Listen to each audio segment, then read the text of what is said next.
LCA has been around for a long time. I'm only about halfway through the strawberry project, so I don't have a lot of ground shaking results to share with you about like strawberry carbon footprints or anything like that. We'll walk through some of the processes that I use, the modeling techniques, and hopefully clarify what life cycle assessment is and why anybody should care. It's been around since like the 60s. This is sort of a methodological toolkit for assessing the environmental impacts and benefits of any industrial process. And I think Coke bottles was like the first one. That's what I remember from my LCA class at UC Davis. And yeah, it's this is a major like tool set. It's governed by the ISO, International Standards Organization, so they set like what counts as LCA, what's official. If any like real sort of above board environmental or sustainability declarations that any company makes should be backed by something like a life cycle assessment, which is in turn defined and governed by the International Standards Organization. They're also the ones who determines how much a gram is, and a meter and everything. So they know about this stuff, I guess. What makes it a life cycle assessment instead of just a carbon footprint or a water footprint is looking at this sort of the full. Oh, my laser doesn't work. Oh well, the full supply chain from all the way upstream is resource extraction, mining, fossil fuel extraction, things like that. Manufacturing industries, in agriculture, we're talking a lot about like fertilizer and pesticide production, as well as materials like tarps or plastic, mulch, things like that. Actual crop production, transportation comes in for delivering to the field, as well as delivering strawberries to final consumer markets. Harvest, post-harvest processing, making jams and jellies and what have yous, packaging, distribution, consumption, and then not featured here, it's sort of outside the scope of my current work, is like the waste recycling, waste management phase, and that comes in less frequently with agricultural products, that especially when they're getting like fully devoured. But for industrial products, automobiles, things like that, it's a big component of the overall environmental footprint, environmental impact of a product, is what happens to it when we're done with it. So that can come in. Often when I do work like this and produce a result, people see a carbon footprint associated with their product, their crop, and panic sets in immediately. And for good reason, because it's like consumers care about environmental sustainability, and nobody wants to be like billed as like the environmental bad guy. And this happened a lot. Like the reason I got started in this at UC Davis was the California Almond Board. Everybody probably knows that there's a lot of almonds in California, a lot of acreage, and really high value industry. And they, this was in like 2010, cap and trade, the AB 32 carbon cap and trade like market establishment was sort of in its earlier stages, and the agricultural industry was wondering, when are we going to be able to participate and get carbon credits? Because look, we're growing a whole forest in the Central Valley of almond trees and other fruit and nut trees, and this is all like reforestation and carbon storage, and they thought it was great, and it is great in its own way. So they approached my boss when I was a master's student, and like I got that job doing this life cycle assessment project, and she was just sort of like, sink or swim, like I need to know what these like top 10 environmental impacts of the almond industry are, figure it out. So that's what I've been doing ever since, because once we did that for the almond industry, then like all these commodity boards are talking to each other. the main thing that they were afraid of then, and maybe it's still the case, is that if they didn't get like a neutral academic researcher to work with them directly, plug into the agricultural industry and meet with growers and actually learn about how almonds or any other crop is produced in California, somebody in an ivory tower somewhere is just going to look in the literature or like find some values and rubber stamp a carbon footprint, and then that's going to be attached to their industry forever. And this ended up happening with the drought in like 2014.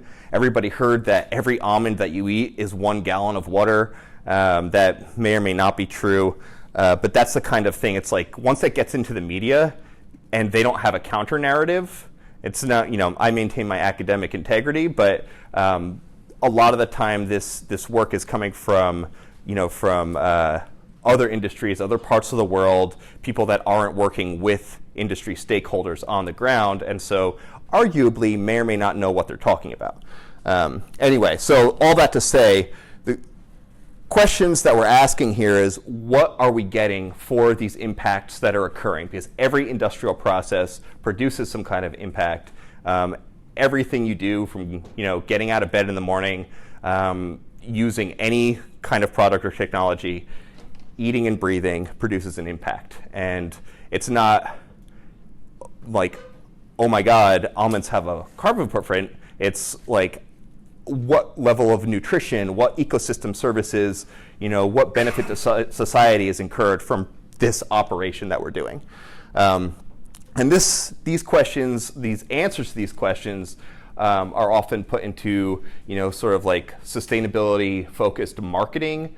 Environmental product declarations are a big thing. This is big in European markets, and the nut industries in California do a lot of international sales, so they're really concerned with whatever consumers in Europe are doing. So we get these sort of like these labels. They want to be able to provide, to contribute to the process of getting their products labeled in a meaningful way. And I think, surprisingly, sometimes the interest in this from industry is huge, and a lot of the projects that I'm doing, I have like 7 different LCA projects right now, are driven, by buyers like Walmart and Target and Sunkist and like these big industry players that are telling the commodity boards and the growers, like, we need to know what your environmental impacts are, because our consumers want to know.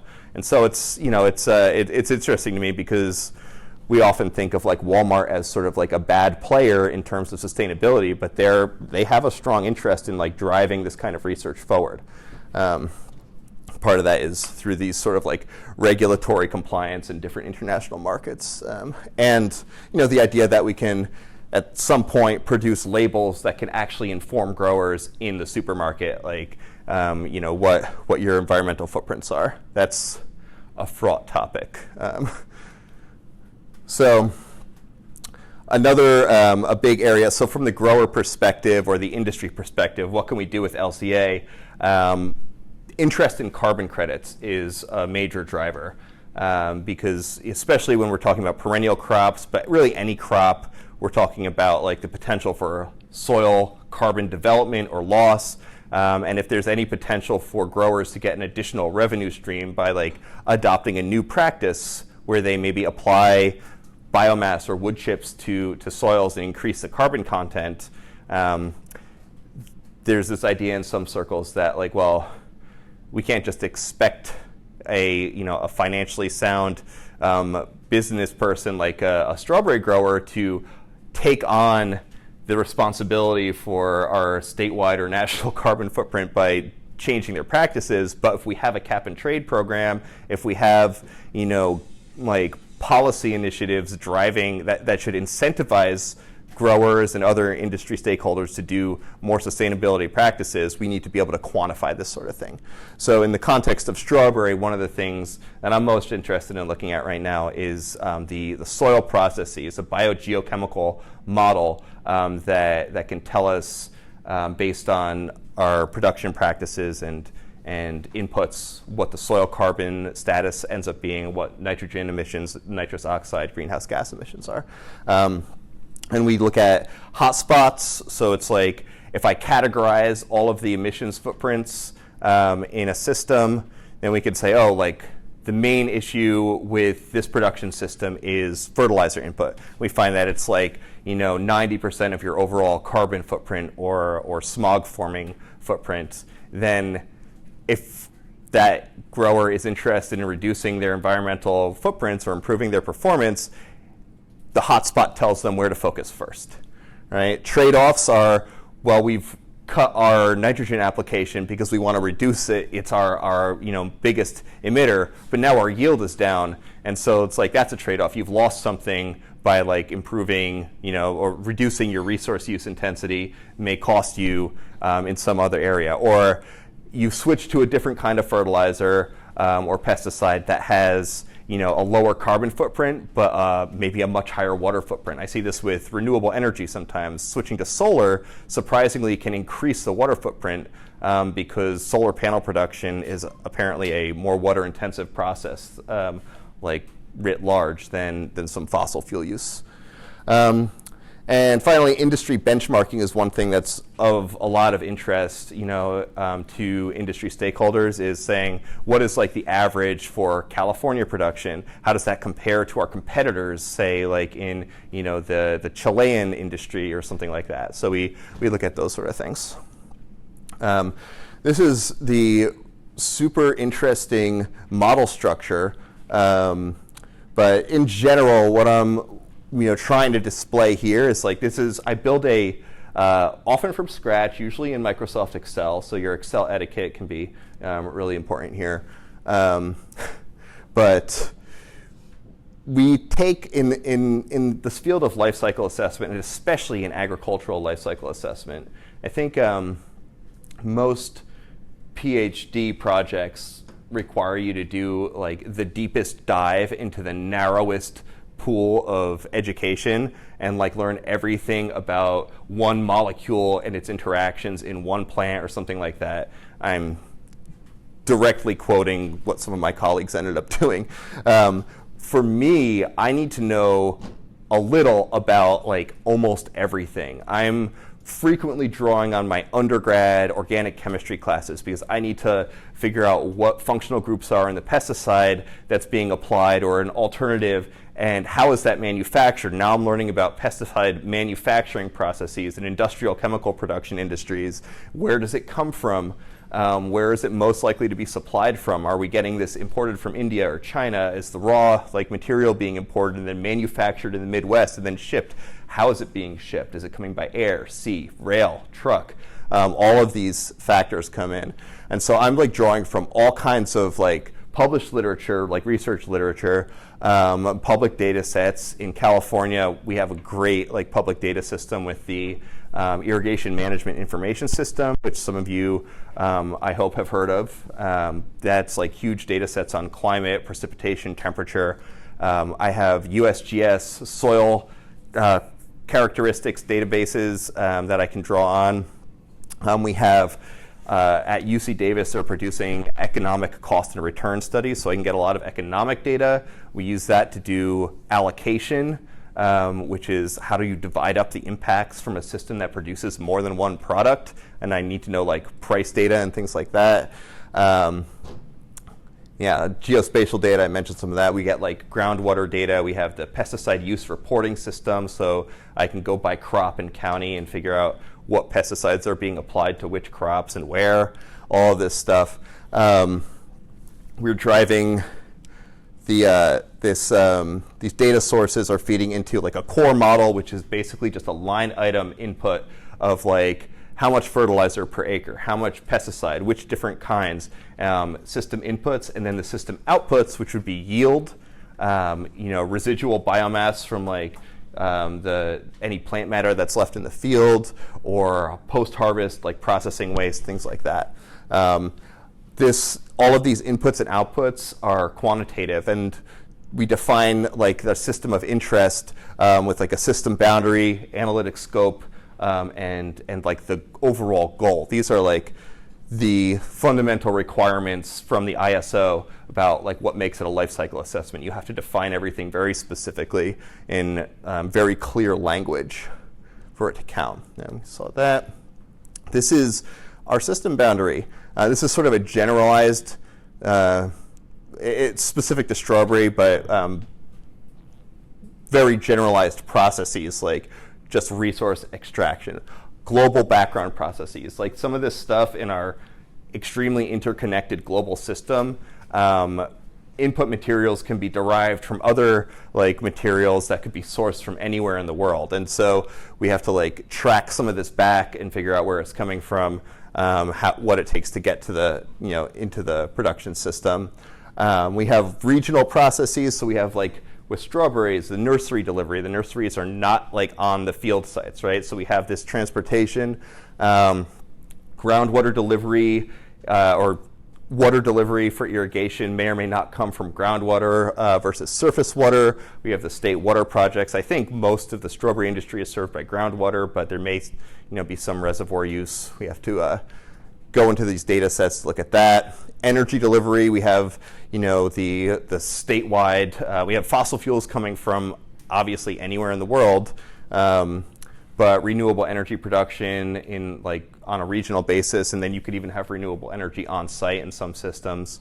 And then the local processes, this is where my background in horticulture and agronomy comes in, and where it's a little different to do agricultural life cycle assessment than just like a static, Coke bottle product, because now all of a sudden we're looking into like yield response models, pesticide pathogen issues, like regional stuff where, pest pressure might be different. It changes the way that management occurs. It changes your yield potential, things like that. I tried to sort of do this like it's like a generalized diagram for, this was developed for perennial crops on like a 25 to 50 year system life cycle, but it applies even in like 1 year or less than a year for something like strawberry, an annual crop. Things move a lot faster in the strawberry field than they do in an almond orchard, but in general it's the same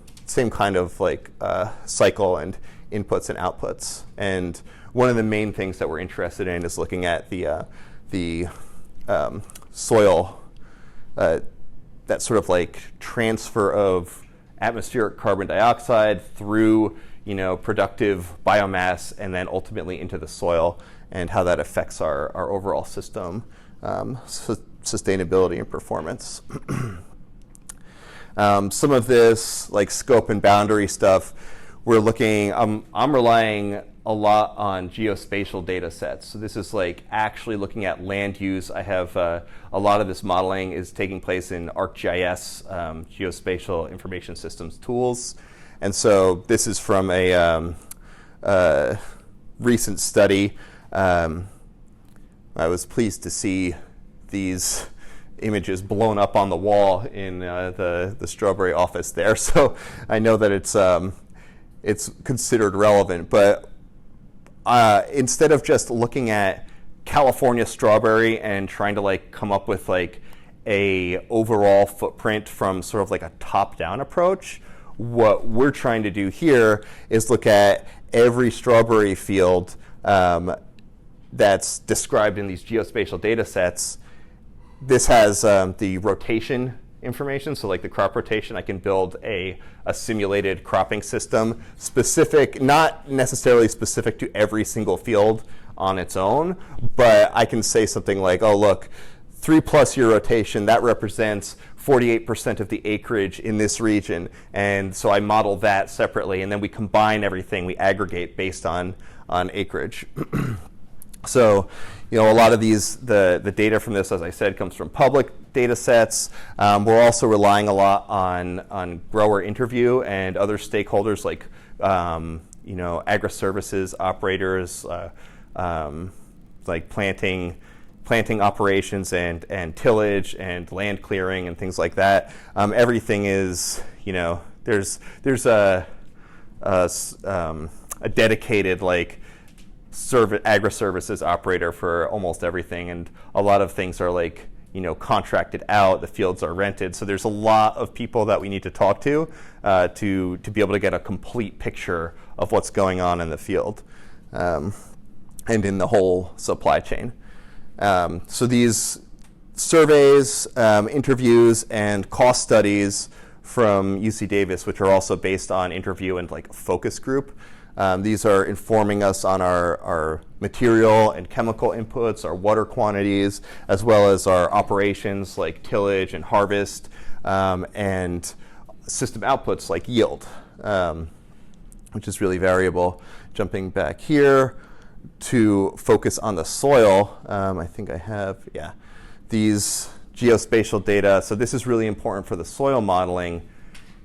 A lot of more generalized, like high-level life cycle assessment work, especially some studies that we're really interested in, like making a counterpoint to for the strawberry industry, don't necessarily focus on like individual field or highly regional, spatially resolved data sets, right? So what we're trying to do here is leverage the really good spatially like specific data that we can get in California on land use, i.e.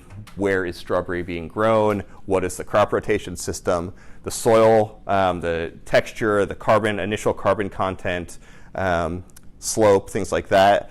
Water use, so like the groundwater, to whatever extent possible, like what's the nitrate levels present in that groundwater, things like that. And climate, temperature and precipitation, to feed into this biogeochemical model. And I'm going to focus, because this is number one, I think it's really cool.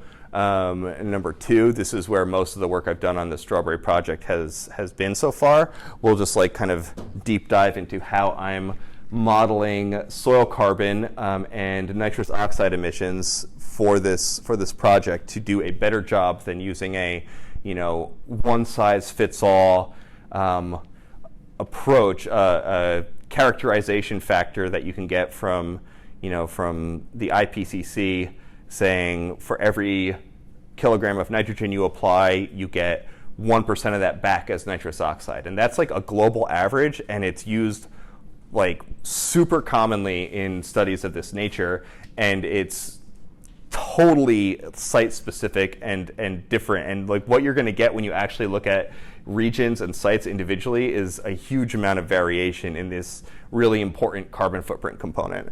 So we try to do a better job with that. This is the denitrification decomposition soil model interface.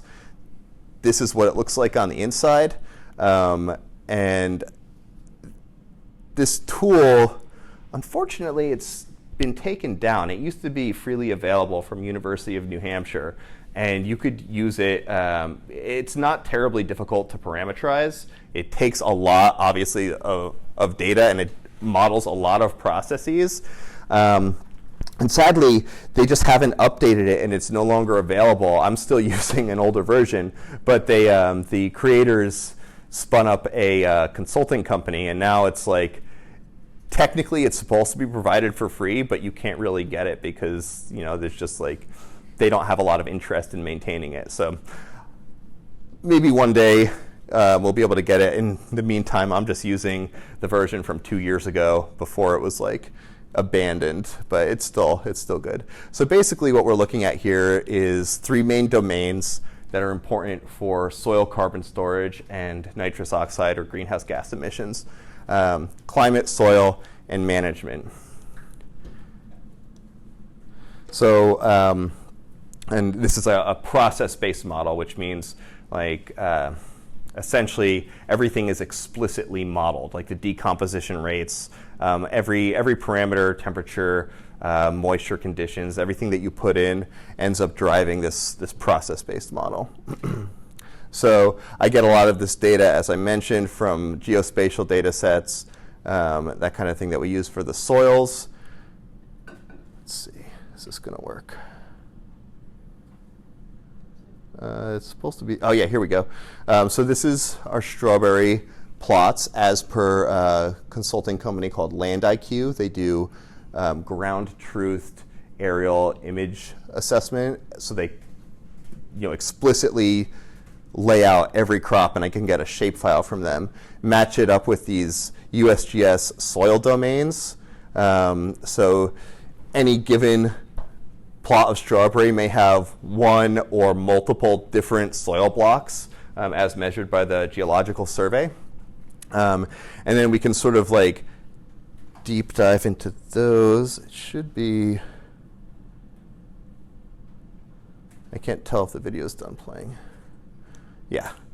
So we can look at any one of these soil blocks and pull out the different components, which I have to spatially aggregate. So 85% of the area of this particular strawberry field is in, or 85% of that particular block, of which the strawberry field is some percentage, is going to be this one soil type. The rest of it is all these. The soil type itself has to be aggregated by, what do you call it? By volume for each vertical component, for each horizon. That's the word I was looking for the important parameters: carbon content, pH, texture, clay content.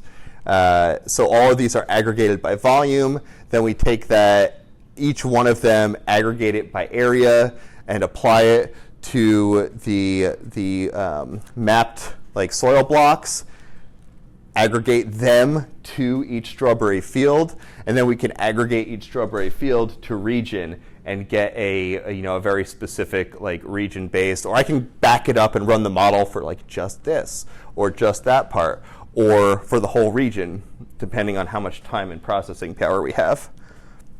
And ultimately, this will come up with, when I pull together all of the individual model outputs at whatever spatial aggregation level is feasible, then we can aggregate them by area and come up with industry baselines for each major strawberry producing region. For climate, something similar, we can get all of the, I've already done this, download all of the climate data from the CIMMYS stations that are associated with the strawberry acreage. So each one of these little plus signs is a weather station. They're recording data for the past 25 years. And in order to make a statement that's generalized and not just say in 2019 this was your the modeled soil nitrous oxide emission, we're doing averages at different levels, 5-year average, 10-year average, drought year average, wet year average. So I can do different sort of scenarios about what the climate will look like and make some predictions about the next 10 years based on ongoing trends. That gets a little hairy. I'm not a climate modeler per se, and maybe at some point we'll have to work with somebody, because predicting climate trends and temperature and precipitation is fine for a few years out, but it's strongly nonlinear, and I'm not really prepared to also put on a climate modeling hat in any real sense. So I've come up with some ways to get the best answers that we can out of this, these really large scale data sets. So we have our 10-year, we convert these the monthly values right from the weather stations to a 10-year average, and you'll see pretty obvious patterns depending on where you are. More rain in the winter, less rain in the summer, etc. And then we aggregate it down to a daily time step, because the soil model wants to look at every single day individually and create an output based on the conditions for that day, right?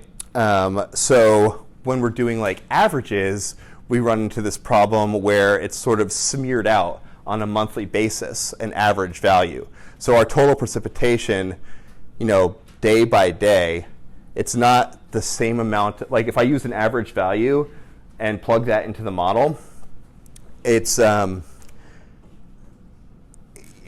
not as accurate on a daily time step, because it's saying, oh, the average value is 0.12 inches, or this is inches in January. So every day of January, the model thinks 0.12 inches of rain fell.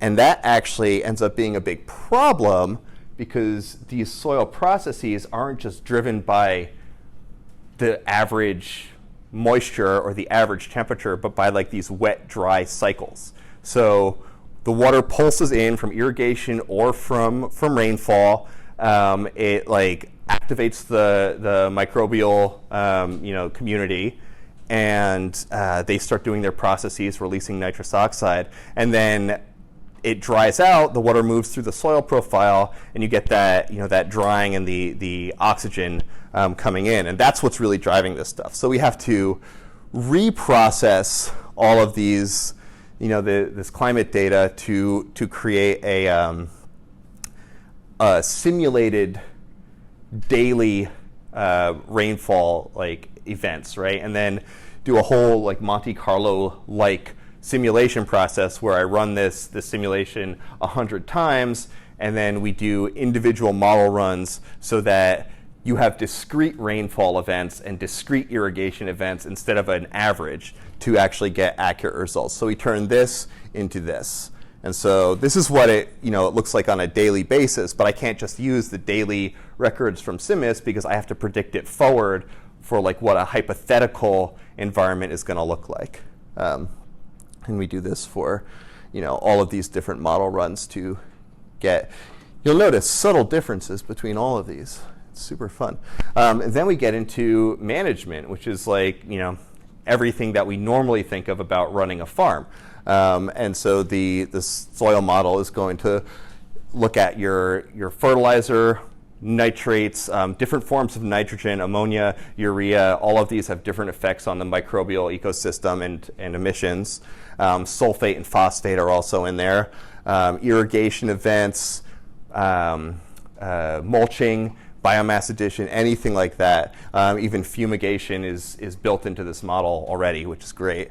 And tillage especially, because every time you open up that soil and expose the subsoil to oxygen, you're getting organic matter decomposing into CO2. So, and additionally, of course, the crop rotations. This becomes important because I'm in this DNDC model. We're actually building a system year by year. So I'll look at 10 years of strawberry production in rotation with lettuce every 2 years or every 3 years, in rotation with some other crops, to get an accurate picture of, as accurate as we can, of what's actually going on with the soil. And this is what it looks like when I do it. It's very sciencey. But it's really cool. It's tracking all these parameters on a daily basis for the different crops that we're modeling in here.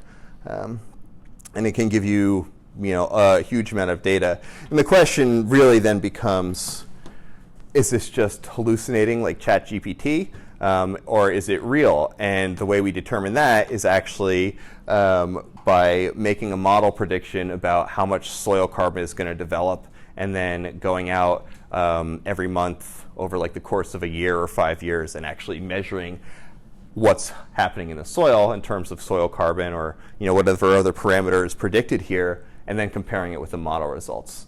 And thank God I don't have to do that every single project I do. It's been done in most of these crops. And this is the sort of output just for the first 3 years or 3 years of an individual cycle. You have carbon. This is as CO2 equivalents. Oops.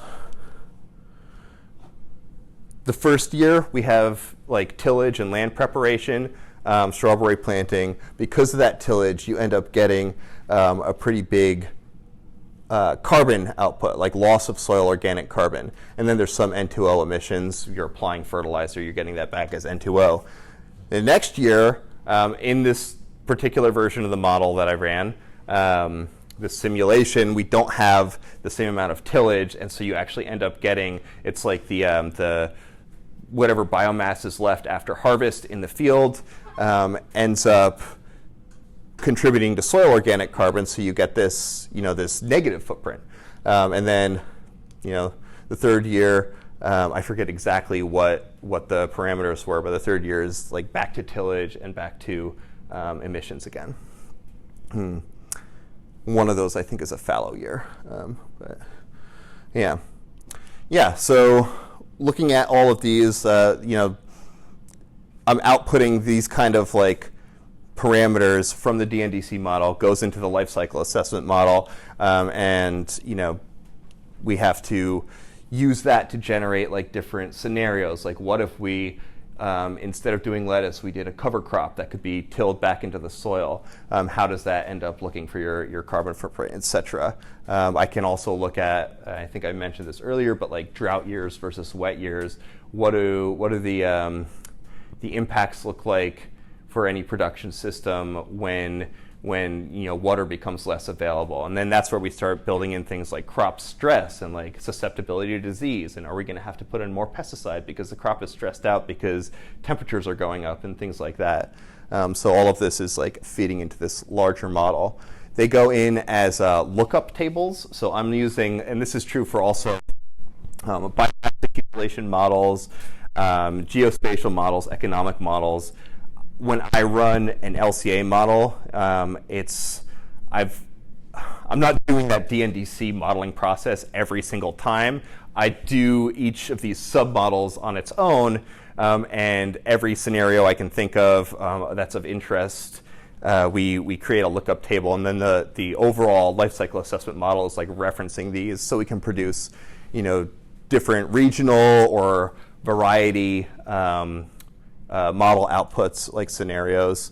We have the separate management data wherever possible, things like that, to feed into that, and then output these, for this case, soil specific environmental footprints. Back to our model, as I mentioned, that's where the lookup tables come in. The raw data that we can get from the surveys on how much nitrogen's put in, et cetera. The data that we generate from submodels goes into these lookup tables that feeds back into our system description. Then life cycle inventory data. This is where it gets into like the life cycle assessment world. This project that I'm doing for strawberry ultimately is going to produce an inventory of the environmental impacts and benefits associated with 1 pound of strawberries. And so thousands of other researchers over the past 50 years have been doing this for every imaginable process and product in agriculture and everywhere else. The cool thing about agriculture, the reason I keep getting work, is because you can't just do it once. Everything is always changing from region to region. It's highly different. You make a Coke bottle in California or in France, it's largely the same. But if you grow an almond in California versus France, you're going to get radically different environmental footprint results, right? So all of these are getting like vetted and put into these life cycle inventory databases, which we access. And so I'll take something like 1 kilogram of nitrogen fertilizers input, match that with the appropriate life cycle inventory list of flows. This is like 2,400 different environmental flows, like how much, I couldn't even, there's so many different chemical species, but it's like how much land use in Brazil is associated with 1 kilogram of nitrogen fertilizer as applied in California? Like, what is the CO2 emission? What's the methane emission associated with that? What is the trimethyl bromine emission associated with that? What is the radiation output from that? And these are all aggregated from the entire global system of supply chain and production, and put together into this nice little inventory. We multiply it. I get a system inventory. So I convert 1 kilogram of nitrogen to all of these 2,400 different flows, and I do that for every input to the system. And then we multiply that by the characterization factors, so we can actually get a meaningful result that anybody can understand. So instead of listing out 50 different greenhouse gases, we multiply all of those greenhouse gas flows by their global warming potential. I think this is something that most people have probably heard of.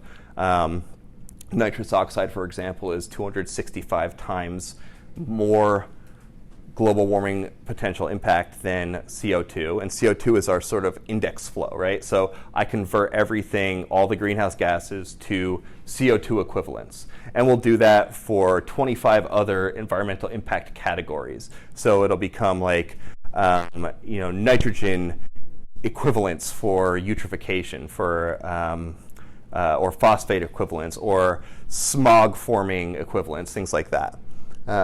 And for it to be an official LCA, you have to look at more than just one or two flows. You have to have a suite of flows so you can say, compare between two different types of impact in order to make like comparisons that are meaningful and of interest. And so these radar charts, this is from strawberry, but there's also other crops in there. So there's some counties that are not super relevant to strawberry.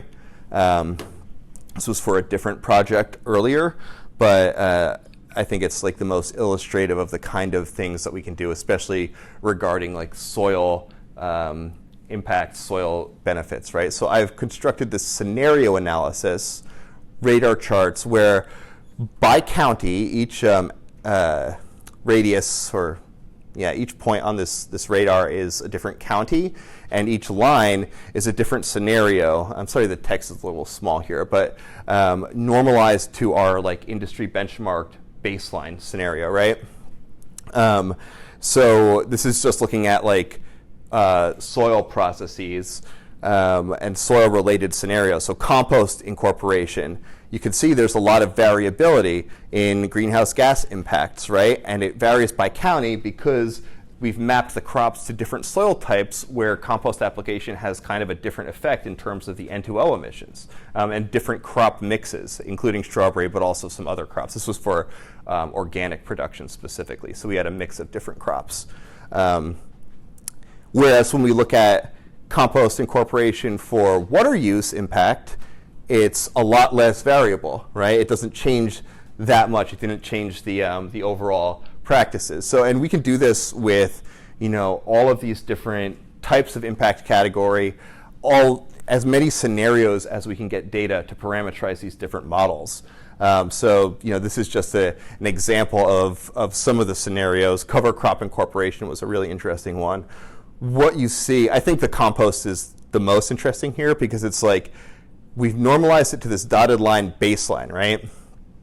If you apply, according to this modeling exercise, applying compost at the rates that, that it's typical for like Glenn, Tehama, San Joaquin, and Tulare County actually increases your net emissions. Whereas in San Diego County, in Madera County, in Fresno County, and Riverside, it actually resulted in reduced net carbon footprints because of just like the dynamics between the soil properties, the management systems, and like the climate. You got more soil carbon in terms of normalized to CO2 equivalents. You had more carbon storage than you had nitrous oxide emissions in these cases. So you actually got like a climate benefit. But then when you compare that, like do a trade-off, it's like, well, is it really worth it? For the water use, that compost scenario actually like reduced water use just because you're always adding organic matter and improving like water holding capacity, at least according to our model output. So these are the kind of LCA results that we use to like inform industry. This is the sort of like model output. I think lately the radar charts are my favorite because I can pack in so much data into like one visualization with these. But yeah. Could those, instead of counties, could you put it like, Watsonville fall production? Absolutely. Maria's fall production? I could put in varieties. I could put, pretty much anything. Like regional, ultimately we'll put in countries. Although that's like a lot more data. I have some with the almond and pistachio industries. We have some collaborators in Spain. They want to do this kind of work and compare like national industries. Like pretty much any level of aggregation, any scenario, as long as we can get that data to parameterize it. And I'm actually really looking forward to some of the stuff that we can do with strawberry based on everything I've seen today. The variety trials, the disease resistance, the fumigation, yield response things, all of these can be separate scenarios where we can compare their effects by region, by variety, and hopefully inform the industry and the consumer. And What is baseline exactly? Is that bare ground? no, it would be, in this particular case, that would be like an industry benchmark. We would say like our baseline, but that could be, it doesn't have to be any particular thing. I mean, bare ground could be a baseline, and we're just saying like, what is the change like relative to to whatever our chosen baseline is. Normally, I would choose like an industry. This was like organic production without any of these particular practices in a normal year, because I also put on like wet and dry year, and with like a normal pumping electricity source mix, right, based on whatever specific data we had by region. But yeah, so and that actually it becomes like one of the reasons I do this like normalized to baseline is because otherwise when it's like the absolute numbers, and especially if it's absolute numbers where we're trying to compare different impacts, it gets really complicated to like view everything all at once. Whereas if I normalize it to anything, any normalized baseline, I can, then we're just looking at what's the difference. And I think that's what becomes more interesting is like, how did you change by adding compost or doing cover crop incorporation relative to what it was before? And then, we can always talk about our assumptions about what it was before too. Yeah, anyway, so that's my overview of life cycle assessment, the practice, the work that I've been doing, and how we are in process of applying it to strawberries. And some of it's a little bit aspirational at this stage, but we've got like a really good start on this model parameterization and results outputs, and yeah, we look forward to continuing. All right. So thank you, Dr. Marvinney, for that presentation, and open it up for questions. Who has more questions about this? So in the verification stuff with ISO, right, because so much of this is built on large databases of information, someone seeking to get approval for their stuff through ISO, if that data isn't there, since a lot of this is being pulled from public information, or if it's not there, you have to make some sort of assumption on it. So what is required for someone like ISO to justify those assumptions that you're making? Yeah. So for your typical, there's sort of like two pathways. I mostly go through, as like an academic researcher, a lot of what we're publishing on is like, this is a new method in agricultural life cycle assessment. And a lot of like the earlier work that I did was novel enough to get published and peer reviewed because we were incorporating this like the geospatial like large data sets that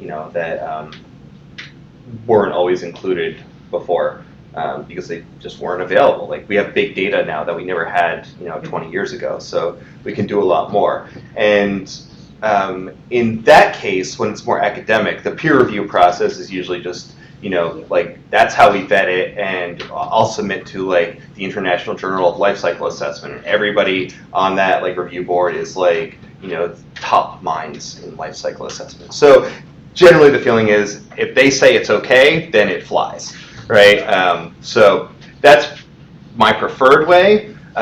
There's also a huge world of life cycle assessment consulting, and that's where you get bogged down in like, that process is actually like way more difficult. I went through that with California pistachio production, and because it was not, that was like a white paper report for a particular company, and they weren't ready to have that particular report published. So they wanted to just like get a hold of it first so they could like organize their messaging, and we normally try to work with our sponsors to make that to foster future relationships without sacrificing academic integrity. That process, what's required by ISO is a third-party review by some kind of vetted organization, so it was a consulting group, and that was the most tedious and time-consuming. It took about 5 months. They gave me on a 5-page paper, I think it was like 1,250 action items, and most of it is all around phrasing. It's like we didn't have too much argument with the numbers, but it's like you didn't say this right. So take it back and do it again and submit it again. And it's like, but what did you want it to say? It's like there's not really there are like guidebooks. My favorite was A Hitchhiker's Guide to LCA, but they don't tell you how to make like your reporting like pass muster with, you know, John Q LCA consultant. So that's how that would go. It's like you would get like always third-party review, whether it's academic peer review or through like a consulting company. Gotcha. Yeah. How much do you see artificial intelligence playing into these studies? Great question. I don't fear for my job at all. And the reason being, I think artificial, you know, like the large language models are a great tool, but like any tool, it really just depends on how you use it. And in this case, what I find myself doing on a day-to-day basis is a lot of like, how do I ask the right question? And that's something that I don't think a language model could do. That's more of an, you know, artificial general intelligence kind of thing, and we're not really there yet. I think these like pattern recognition tools, language model tools, make my life so much easier when the two ways I've used it so far are like data scraping and trying to like pull data out of like weird, just like anything. Man, I had some soil data, like soil sample analytic reports from like 1998 in Portuguese, and that was the only thing they could provide, and it was like poorly Xeroxed at best. And so we're like, how can I go through like 1,000 pages of this? And so there was some like translation, and I don't know how much of it is like LLM, but you know, those kind of like data scraping, like translation and like text extraction tools as they get better can make my life a lot easier. And then what else? Oh, the other way I've used it is, I hesitate to admit this, but like writing code. I never use it for, you know, for writing like text and writing journal articles and things like that. I think I've encountered a lot of journal articles where it has been like written, at least in part, by ChatGPT, and it's like you can kind of tell because I'm like reading this, and it's like it sounds right, it resembles coherent thought enough to like pass the first level of review, but when you try to get in there and pull out like data and like relationships from stuff like that, forget it. But when I have to like code for some weird task, like the most recent thing was like a source sync model where I had to like, you know, relate all of the sources of dairy manure to all the potential cropland in California where it could be used as a fertilizer under different conditions. That was like a really, you know, for me, I'm not that great of a coder, but when I have to go between like 3 different coding languages and like the syntax is different every time, ChatGPT makes a huge difference. Like that tool can bang out code, like, and it's not like this is like novel like coding tasks that like nobody has really done. So like piecing it all together is really challenging when you're not like a brilliant coder. But I can get away with a lot, and it makes me look really cool because it's like, oh yeah, especially when I'm working with like, you know, Professor Emeritus who's like never done any coding. They know, you know, they know a lot. They know what they know. I love working with them. But then he'll be like, oh, I have this task. Like, I have this question. I don't know how to answer. It's like, don't worry. I can like produce code and like create a model to do that in R. And it's like, we've never seen anything like this. It's like, yeah, it's brand new. That played really well for me. But it's also like a really interesting, yeah, it opens up worlds of like analysis and the kinds of questions that we can ask and like answer that we're really like, I'm not budgeted to pay somebody to like write this code, but you know, the large language model can do it for me. Yeah, and the great thing about the code issue with LLMs is that like when it's wrong, it's just like straight up doesn't work. And then I learned that language by having to fix everything. So it gets me started, and then I have to like fix it all and make it work. And you know, unlike some things, so if you're writing an essay, there's no like well, not necessarily like a baseline to know that it's wrong. Sorry, good question. Can you go back to the last slide? Sure. in that figure on the right where it's like grid electricity, the water usage is a lot higher in San Luis Obispo County, and then with solar electricity it's a lot less. I'm just curious to how electricity plays into water use on like a farm, like the source. Part of it is based on like the regional like grid life cycle inventory. So we do have some it's like grid electricity sources. It's dependent. I mean, I'd have to go back in and look at like the model to tell you exactly why. But yeah, essentially like some of that, it's not just water use like applied water. It's water use up the supply chain that's being reflected here. And so that change in water use is probably driven more by like how much water is embodied in the production of solar panels versus how much is part of the footprint of like grid electricity production based on your particular biomass energy, etc., things like that. And then part of it is also driven, like the county differences are there's like a different mix of crops built into each county for this particular, like when I do it for strawberry, it's just going to be strawberry or like maybe different varieties. But when we have like aggregated by different crops, then like the different water use practices also play into that by county. So you end up with something like that. Question? Colin, I think that's the nuclear power plant, the effect of the nuclear power plant possibly.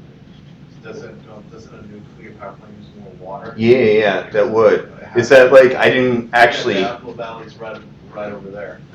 So that's interesting.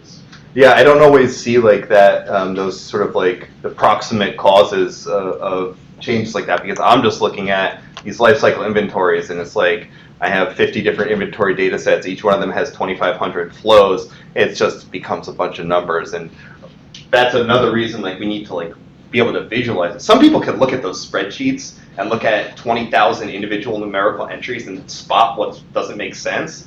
I need to see like this visualization. And with my model error checking, like I can hardly do any error checking until I get to the stage where I can produce this and be like, whoa, what the heck is this? And then you have to go in and look at that and make sure there's not any like stupid mistake. Yeah. So on a similar thing like that, right, because there's so much data involved and so much variable interaction that involved, what strategies do you use to diagnose either bad data or bad interactions? Yeah. So when I'm using the Excel-based model framework, it's great because a lot of the time it'll be it's like, why is everything like divide by zero error? And you can usually trace that sort of stuff back pretty easily. When I'm doing like an R-based environment, like with a source sync, the errors are pretty easy because with that, I haven't found, and some of this is like challenging to diagnose an error because like I don't necessarily know with 100% certainty that source sync model is producing accurate like results. However, the tendency is for it to not work like catastrophically, and it produces no results and like completely bogs down until it's like if it works, I have no reason to think as long as the source data is fine, there's no reason that it should be producing a bad result. But ultimately, the diagnosis, it always comes down for me to like the visualization, right? And a lot of the time, especially because I'm looking, I have, like I said, like I sort of dip my finger in, definitely more depth of knowledge in like this wide range of fields than maybe your average like layperson, but like nowhere near the depth of knowledge that people working in these specific industries actually have. So I can look at this and be like, well, I couldn't find anything wrong with that. And then I take it to, the Strawberry Commission and they're like, listen, we gotta talk. Like, this doesn't make any sense. And here's 6 reasons why that I didn't know about before. And then, like, but that's really like the final level is like looking at the model outputs, because it's not like, analyzing supply chains. I can't just, except in very limited specific cases, we can't, make a model prediction and then go measure it. I can't measure directly like the smog forming impact of an industrial process. You can do it like, tailpipe emissions on a very limited basis, but when you get something that's like global networks like producing these materials that are all feeding into a single agricultural system, it's not feasible to like vet that.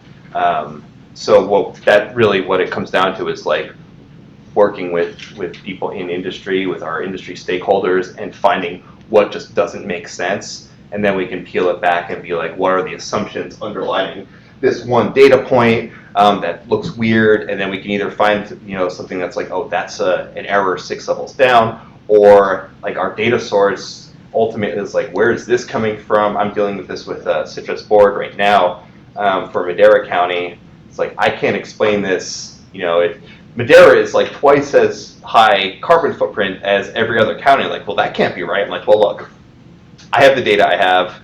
Like, we can go through this and be like, okay, that yield number for Madera County is like missing a 0, and that's why everything looks really like high, because it's like saying you're putting in the same amount of inputs and getting 10% of the yield back. And I'm like, well, like, I don't have, like, that's what the data says. I'm like, now I have to go and call like, the National Ag Statistics Service and figure out if that's like an actual typo or, what's wrong with that. So we end up doing these like rabbit holes on like single parameter values sometimes.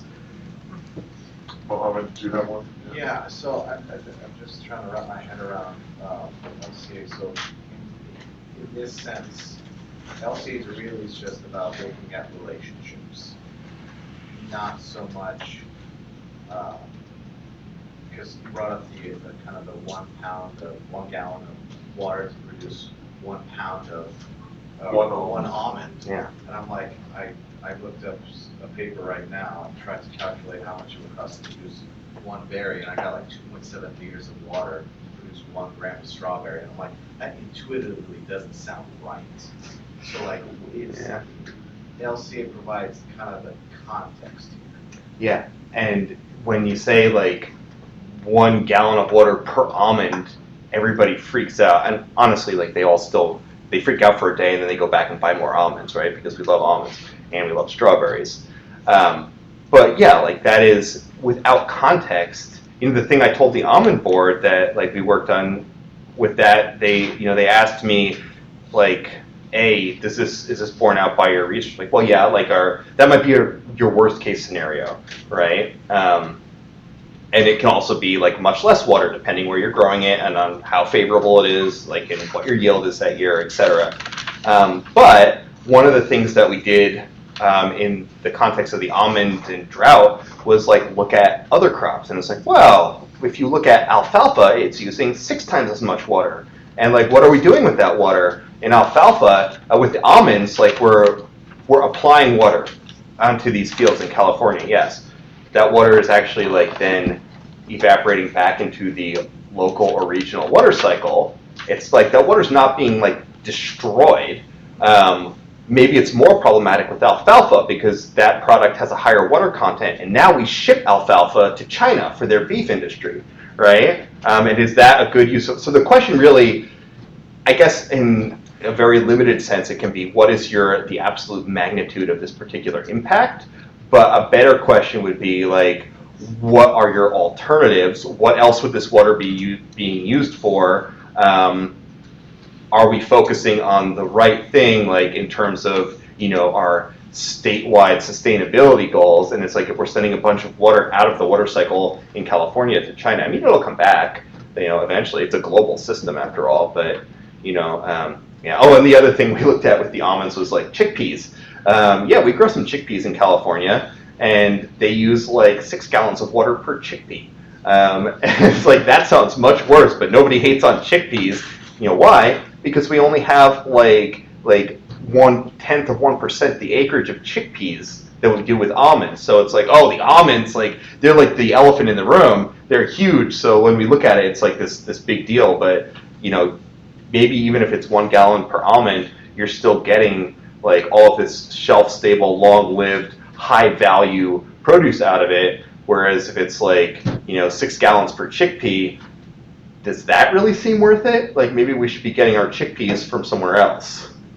So more kind of like relative use efficiency comparison. Yeah, that would be like one of the angles. And then another thing we could talk about is like what are the trade-offs between different the different categories, like, okay, the water use is high, but like, you're also, what else are you getting for that? You're getting your protein, you're getting like, this product, you're getting, what's the alternative to an almond orchard? Well, maybe it's like an annual crop, or maybe it's a parking lot. Maybe like in Solano County, maybe it's like a development, right? It's like, and those are the kind of questions like I can't always answer, but it all comes down to like, what are you defining your baseline as? Are we better or worse off with this process or this system than we might be with a feasible alternative? Is there any way to incorporate like intrinsic value as a metric with that, with what you're describing about what the water is being put towards the use, what the alternative would be for that water if you weren't using it to grow food or other things like that? You mean like a monetary value, or? Or like looking at like, kind of just what you were just talking about, Yeah. like, or maybe say you're comparing regions and Imperial's water or energy is way higher than say Silicon Valley. Yeah. But then it's like, well, what is being produced from that energy versus what is being used to be put into Silicon Valley or major cities or something? Yeah. Output. That's a great question. In terms of like use value, that actually sounds like something that we should be looking at, especially for water. What we do with water impacts, this is just cubic meters of H2O, so it's pretty much straight up impact. But that can be modified as like a water scarcity indicator, which is actually a lot more relevant, right? Because if you're using 6 gallons of water to produce a chickpea in an area that gets like 6 feet per year of precipitation, Amazon rainforest, I guess. If you're in a high precipitation area and you're using a lot of water to produce a crop, it's not that big of a deal. But if you're in a very water scarce area, like the Imperial Valley or something like that, and you're using like this huge amount of water, then all of a sudden it becomes a big deal. Actually, I think I just saw this in the movie Dune when they've got the date palms, and it's like uses the amount of water like that could support 100 people per day, and like, should we get rid of it? It's like, no, we need to keep these. It's like symbolic, but that's the point. It's like on a planet with no water, every gallon of water you use is a huge deal. And even like within California, we have a huge range in like the water scarcity metric. So that it's called AWARE. I forgot what the acronym stands for, but that's something that we do use to like put a localized value on water. So and you can do that with other impacts as well, depending on like local factors, right? This comes into play a lot with like socioeconomic stuff, right? So like a smog impact or a particulate matter somewhere that nobody lives is not really that big of a deal in some sense. But particulate matter right in the center of an underserved community suddenly becomes much more impactful, right? It's like, I heard this somewhere, there's no such thing as a natural disaster, there's only a natural occurrence and its interaction with human systems, right? So what we think of as an impact really is like highly context dependent. When you finish with an LCA on a particular crop, what is the deliverable? Do they get a lot of charts like this? Do they get a number? Like the answer is 3. Oh God, I hate doing that. They always want the number. What do they get? What is the deliverable? And is it a bunch of spreadsheets? Is it 10,000 different numbers that then they have to come to grips with? Or what do you try to simplify it into a half dozen numbers? And relative to other things that they might be able to compare it to? Ultimately, what do you deliver? I'll deliver, so, we'll look at, I have some of the outputs. If you can read the output section there. Environmental footprints, this is what everybody wants, right? It's like, please just tell me what my carbon footprint is. And I always have to be the scientist to be like, it depends. But partially like the spatial aggregation stuff that we do, it's like, okay, your impact is different here. It's technically it's different on every single field, and sometimes it's different within the same field. If you really want to get fine-grained, nobody cares about that. Nobody wants to get that fine-grained. Yeah. But what we'll try to do is aggregate it and be very clear. Under these baseline assumptions, the carbon footprint of 1 kilogram of almonds is about 1.12 kilograms CO2 equivalent, right? And then we'll do that for water and for everything else, all the other impacts that we're tracking, right? And then we'll say, oh, but according to our scenario analysis, that range could be anywhere from 1.4 times that to 0.75 times that value, right? And I'll put that on a little bar chart, and we'll have like our error bars for each impact. And then the another really important deliverable is like the hotspots. So I'll take that bar chart and we'll split it up and be like 75% fertilizer, 10% water, 10% transport, things like that. So they can look at that and be able to say, okay, this is how it breaks down. And then finally, we'll put on that same chart a like industry baseline, or like compare it with, this is what it looks like compared to the global average. This is what it looks like compared to your arch nemesis, the almond producers in Spain, right? And radically different systems over there, but you end up like producing similar results and doing a comparison. I can get a lot of that like global benchmarking stuff from previously published work. For example, the citrus board. I was a little surprised at like how, I came in like all happy. I'm like, you guys are not going to believe this. We did a literature review. We looked at everything. I've done everything I can to like try to make sure everything is accounted for. And I can't believe it. California is like 40% at most 40% of like the global average for citrus production. I don't know what these people are doing, but they're reporting these like really high carbon footprints. It looks great. And my citrus contacts are like, this isn't good enough. Like this something must be wrong. We have to be doing better than this. I'm like, there's no better. And one of the guys is like, what do you mean? It's like, this looks great. This is exactly what I was hoping to hear. No, but it is funny. Like people's expectations can be like radically different around this sort of thing. But yeah, California is actually a really great place to produce crops, as it turns out. We have, especially the Central Valley, and we can produce a lot of crops a lot more efficiently than they do in a lot of other places in the world. And that actually ends up getting reflected in these, especially when you do it by unit yield. You can really see that. Those expectations, I mean, you sort of said like Walmart is sort of driving some of these initiatives. They have to be looking for something, right? I mean, there's a number they want, or something that needs to be here, or...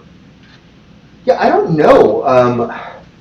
I think like what I would... so when I'm working with the Strawberry Commission or with any other commodity board, what I'm hearing is our buyers are really interested in this, or somebody published an article saying 1 gallon per almond, and we need to like have like some kind of data-driven response to this.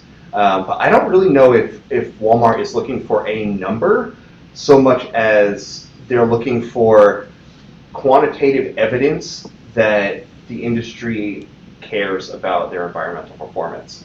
And that is one thing that actually comes up. Like the very act of commissioning and performing a life cycle assessment is sending the message that you want to be transparent and that you believe that your system is good. And like, you don't see too many fossil fuel like industry players commissioning life cycle assessments of like their refineries and things like that, right? At least I haven't seen that, but I am in the agricultural field, so I don't necessarily get exposed to it. But yeah, I think as best, I haven't heard of any like particular number that any particular player is looking for. I think, what they're trying to do is like have an idea of how it compares to global averages or other regions that they might be sourcing from. I mean, I guess the scary thing is, like for the California industry, is what is Walmart looking for? They're trying to decide if they're going to get like an economic benefit or a PR benefit from saying we're switching all of our citrus purchasing to Chinese citrus only because the carbon footprint's better. And Fortunately for the citrus industry, that's not the case.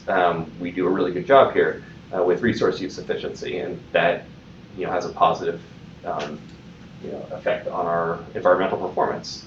So, that fear might be unfounded. Nobody's said that to me specifically, but I think that is part of the driver. It's like how are like the buyers going to make these like large scale purchasing like regionation decisions? All right. Any other questions? How long does this take? Like, once you start, like, when will you be done with it? Do you have any Never. idea? Don't worry, Bill. We're doing okay. As like these projects have grown in scope, they take longer and longer. I normally would say it depends. Like, I answer every question as a scientist, but it really depends on what we're asking, how complex the industry is. The strawberry one is a 3-year project. We're looking at sort of like a more deep dive into the soil modeling, as I demonstrated here, but then also the nursery practices are a little bit more complicated, and then phase 3 is meant to be like distribution, packaging, things like that. I've never been able to do this in less than a year, and really it's like that's largely driven by just like, I mean, you could do it very quickly if you sacrifice data quality. Right, so when we want to go to growers, we want to use like very geospatially specific data and like look at regions individually. It just the amount of work and data processing and like literature search and things like that just increases exponentially. So I would say anywhere between like 1 and 3 years. I have a project now that it's like a new spin up of a brand new crop that they've just domesticated in Brazil. For the like sustainable aviation fuel industry, and it's a system that has no like comparable, no similar systems exist, and that one is like minimum of 6 years, and then the crop, it's a perennial, it doesn't even start yielding until year 5, so we don't actually know anything about their harvest and post-harvest processes until like 5 years in. So that one is like the biggest project I've ever done though, and that I would say is quite atypical. But yeah, that kind of, we expect that to be a 10-year project because we're not only like looking at like the processes of domestication, they're also like doing a whole bunch of like block trials to work directly with the LCA team on, in sort of real time, like developing a new oil palm industry that like they really want to be able to bill it as like sustainable. So they'll set up a like 10 different management systems, and then we'll quantify them, and then like kind of dial in like what's looking good, what is our our hotspot assessment, saying I should know that as we go. So that is actually a trend that I'm seeing more of, is like there's a lot of interest in integrating life cycle assessment from day one with development of new processes, with cell culture-based meats, things like that. That has been like a big interest, because anybody that's trying to develop a new process that has anything to do with like sustainable performance, it works better for them to be like, the life cycle assessment is built in, like we're like watching our carbon footprint at every step of the way, instead of coming into it late in the game and being like, we have a product, what's our carbon footprint? And then I'll be like, oh, this is the carbon footprint. They're like, oh, what can we do? Like, oh no, it's like, well, I don't know, it's like, have you considered using less fertilizer? I mean, everybody's using as little fertilizer as they can, but yeah, like building up like the assessment system like concurrently with the industrial process is sort of a new direction in this world of LCA.